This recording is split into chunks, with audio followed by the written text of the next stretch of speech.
Yeah, it's Wednesday. Yeah, October. See the lemon basil's going to seed. That's these beautiful, delicate flowers.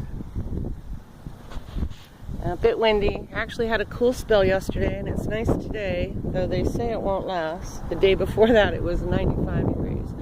Oh, the wind's been real strong. You see where it's taken this thing I pounded into the ground and kind of bent it. So I guess I need to create some anchors for it and pull it back a little bit. String. Oh, we should have cotton string. It's so handy. So the bean plant's been really taking off. Found an old dried one and still harvesting them. If you're wanting them as green beans, getting them this large where they start to get the bumpy bean parts, the bumpier they get, the tougher the green bean part's going to be.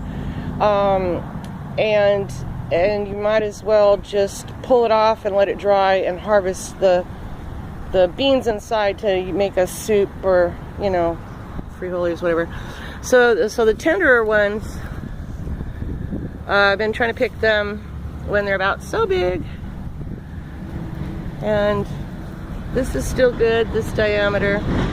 But when they get really huge and bumpy, they're going to be really tough to eat. But out of curiosity, I'll do another video in a minute and we'll pop them open and see what they look like inside. And, ooh, look, there's the ladybug. Brand new little hatchling.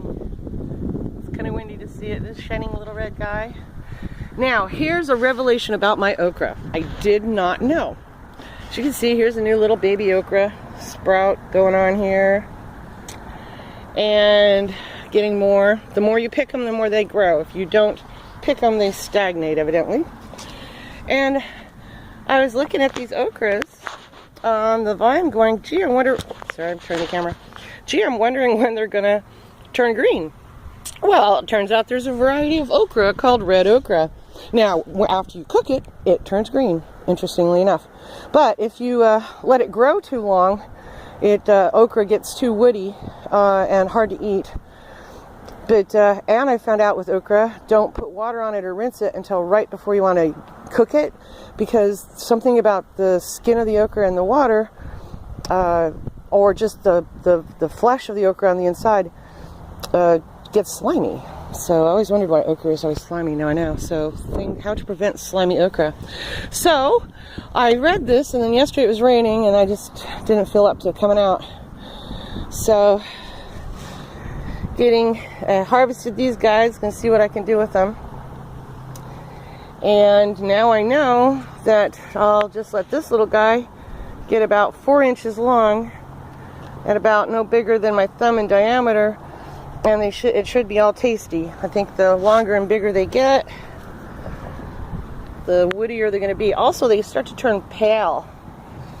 So I'm probably almost going to seed. So when they're fresh and new, they're really still bright red. So I've learned something today about okras, and I hope everybody else will too. And again, this is the okra leaf and their flowers. And I was right. I photographed a flower not long ago, and I said, you know, it reminds me of a hibiscus or a marshmallow root. And believe it or not, it's in both families. So it's a member of the mallow family, and so is hibiscus. And so I'm wondering what medicinal properties the blooms have for these. I don't have my glasses on, but might be aphids on this bed. I'm gonna have to yank you off. All right, everyone, have a great Wednesday. Bye.